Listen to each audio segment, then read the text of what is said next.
Yo, yo, welcome in to another episode of Sideline Chatter. We're finally back after, I don't know how long, 2 weeks maybe?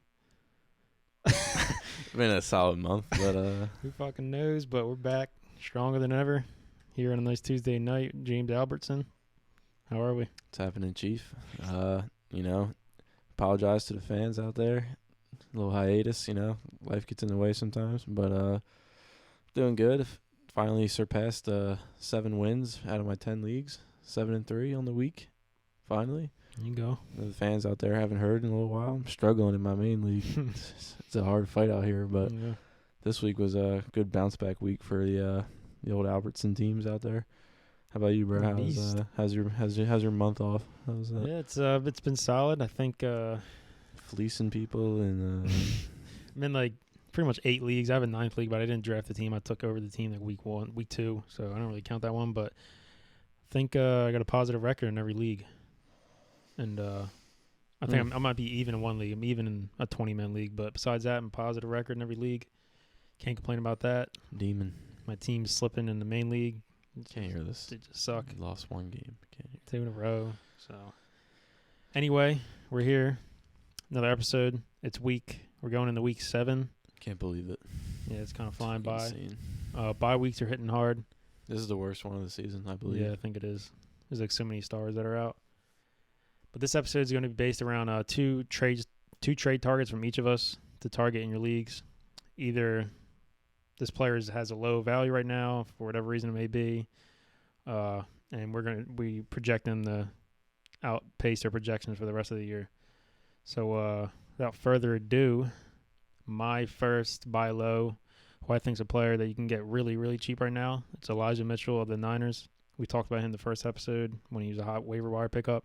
Hurt his shoulder after that. They had a bye last week, so he's been like kind of low key. In the game before the bye, he played 66% of the snaps off an injury. He had 9 of the 10 carries for the running backs of the team. Trey Lance did have 16 carries. I was gonna say and Garoppolo is supposed to come back, so Right. and he's, as far as I know, I'm sure I might be wrong. I think he's supposed to be the starter for the rest of the year. Garoppolo. Yeah, Yeah, like he I think probably they will be. want him to be. Yeah, it looked better with him. But yeah, he also had 2 catches, 20 yards. Jeff Wilson won't be activated, reports are saying, till like late November, maybe and after that. And he's coming off a major injury, so who knows what role he's going to play when he gets back, if he even has one. Like we mentioned before in like a few episodes, Elijah Mitchell's an explosive runner. 4.4 40. Yeah, is that how you say it? I believe that's correct. Yeah, 97 percentile. So he's obviously has top end speed. Like to see that in running backs. And I think this is probably one of the brightest spots for him. Weeks 13 through 17 against the Seahawks, which is juice. Bengals, decent. Falcons, juice. Titans, juicy. Texans, juicy. So, I mean, he's got really like a league-winning playoff schedule with the Falcons, Titans, and Texans. Like I said, he's a super low right now value. Not really. He might be on somebody's bench or maybe flex, or maybe this week these buys he might be an RB2 somewhere. But I'm definitely going to go around my leagues and send some trades for him, trying to lowball some owners that might not be thinking that he's valuable. I feel like when you talk about buy low, he's probably as low of a buy as you could get because I been injured feel and like stuff. there might even be a chance that he might not even be owned. Yeah, Slightly maybe. in some leagues, like I'm saying, like shallower leagues, he might not be owned. And if you are decimated by injuries or whatever the case may be, yeah, I think One ahead, one thing I didn't touch on was Trey Sermon. Like, they obviously don't really believe in him. The only time he got any run was with Mitchell hurt, Hasty he hurt. was the only one there, Yeah, and he didn't even really run the ball that much. He played decent, but Kyle Juszczyk was getting like passing downs and stuff. Yeah. So yeah, but Sermon's not a factor. Yeah, I think if he can stay healthy, but apparently this year no one can. So if he can stay healthy, yeah, he's actually should the rest of the season have a pretty solid year. Someone you can get for basically nothing, I would say. Relax. If you have no running backs, like I do in every league, I have no running backs in any That's a league. good point too. Your running backs are obviously hard to get. I'm gonna go with rookie on Justin's favorite team, Jalen Waddle. It's first one of my buy. I guess he's not really as low as a buy low would want to be because he does produce week in and week out. I think Tua obviously being back helps, and Devontae Parker not playing helps, but he's been an insane PPR receiver the whole year. Yeah. Like, he's going to get you, I would say, minimum now at this point, 6 catches a game, Right. which is nothing, like, crazy. But Good floor. as I said, it's a really good floor. He's 8th in the league in catches, which I did not know coming into this. That's kind of insane for a rookie receiver on a team that Tua is not the best passer in general. Mm-hmm. But obviously now we see that they kind of suck. Dolphins. Sorry, but No, they suck. they're like, the defense is like, I know they're hurt, but like the defense is bad. Yeah, everything. They can't run the ball to save their life. So Tua's going to have to be heaving every single game. 22% target share. It's not like elite, but it's pretty solid. Again, for a rookie, all of this is like kind of what I'm basing this off of. But he doesn't get that many yards, but the catches, like I've said several times now, the catches are there. When they get in the red zone, I feel like they purposely run plays for him, Yeah. which is another thing you love in a fantasy player. And I feel like he's at the bottom of a lot of people's benches because I feel like a lot of people just took him as a stab late, not knowing what he would be. So I feel like he's really not someone a lot of teams who have him already are using. Like Reggie says he's going to use him now, but he probably won't even start on his team because like his team is pretty good. After seeing last game, it helped definitely. So like if you are shallow at receiver and the person who has him is deep as hell at wide receiver, which I feel like seems to be a trend, I absolutely think you should try to go get him. If you somehow are a gold mine for running backs and you have like a lower end running back, I think Waddle's a good choice. Yeah, I like it too. I mean, it helps that Parker has a hamstring injury. Fuller's on, I think, IR with like a broken finger or some shit. Yeah. And then I think he's obviously, he was drafted high. They're going to use him. They can't run the ball, so they're kind of using him as like an extension on the run game with these little dump off dinky shits. He's just getting a lot of catches. Like you said, 8th in catches, which is pretty good. He did come off a nice game last week, so owners might be a little stingier. Stingy. But he's not going to score 2 touchdowns a game. That's right. Insane. But fins up, man. There is. Can't hate on that. Yes. All right, my next player and my last player is going to be Brandon Cooks of the Houston Texans, who is 18th right now in points per game for wide receivers. He's 5th in the league in catches. He's number 1 in air yard share with 50%. So pretty much what that means, he has 50% of the Texans' air yards in this offense. Another boost that he's going to get is Tyrod Taylor should be back and playing soon because Davis Mills, he's had like one good game against the Patriots. It was.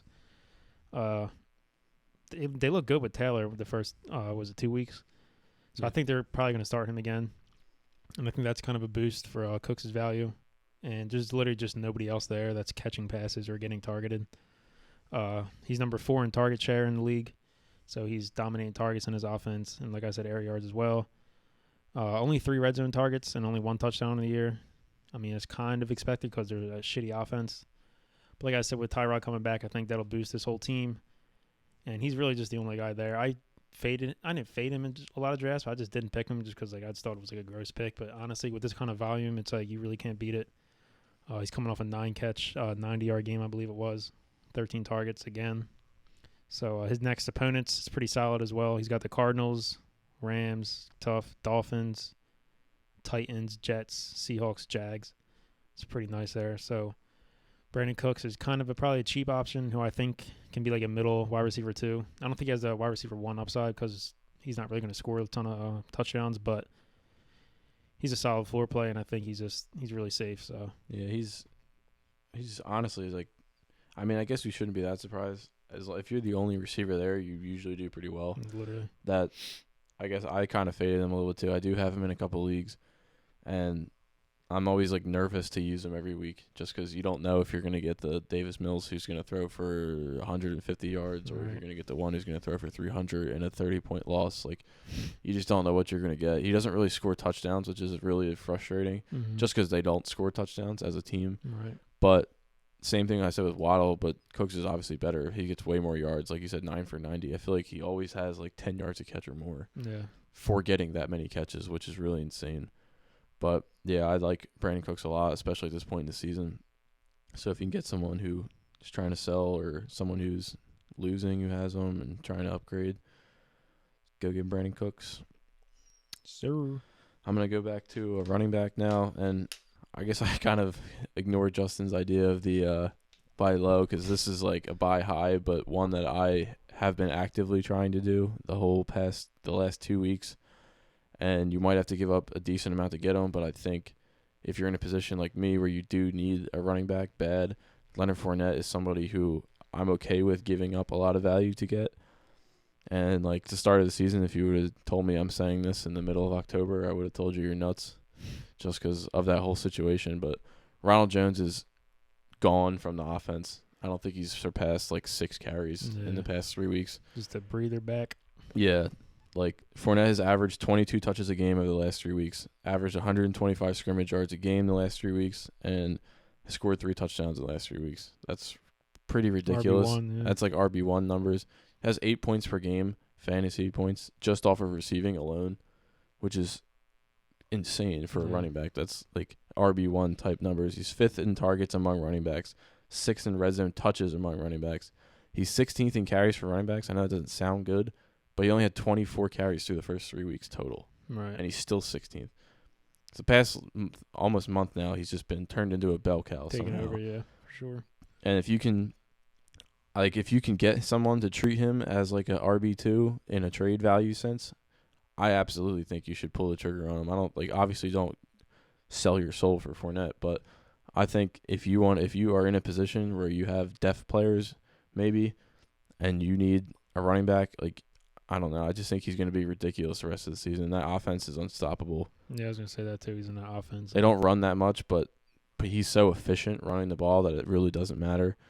And the receiving is there. He has 4 catches a game, averaging 4 catches a game almost. That's crazy. I don't know. Yeah, he's a monster. Yeah, like third and 10, 3rd and 15. Like you'll see Gio in there a little bit, but like he's getting targeted first and second down a lot because a lot of teams are protecting like the deep ball, and he's just catching these short passes for like 10 yards and stuff like that. He was eating in the last Thursday night game against the Eagles. Yeah, I feel like he's helped a lot of teams this year because he was probably drafted as like RB3 or 4, and he's been a great flex and even RB2 or 1 option for your team now. So some owners might be hesitant to let him go, but like I said, it doesn't have to be a buy low. Like it's just a buy in general. Say last 3 weeks of the season, he gets the Panthers, Jets, Panthers again. Mm. So if you're one of those people who are playing for the future, if your record is good enough, I absolutely think you should just go get not whatever it takes, because just kind of like do what you can to get Leonard Fournette. So if you're in any of my leagues and you're listening to this and you have Fournette, I'll be on the phone. Eric Sabato, you listening? Nah, he don't show no love. He don't show no love. We should love to keep it a full buck. It's like no, but yeah, that's gonna wrap up this episode. Sideline chatter gurus dropping knowledge, knowledge. Now these could change your season here, with especially with bye weeks and shit coming up. So don't fucking fade us. Listen to us. We're over 5,200. Yeah, 5,200 TikTok followers. Like I said earlier, I had a random dude come up to the gym to me. He's like, "Yo, bro," he's like, "At least I like your TikToks." It's a random ass dude. I was like, "All right, man, thanks, appreciate that." But I'm riding J Hags to the wheels fall off. Pause. Yeah, man, I'm trying to get paid from this shit for one day, bro. Oh man. Fuck the 9-to-5 shit. I'm trying to get paid from this Ethan, one cut day. this shit out early, bro. Catch y'all next episode.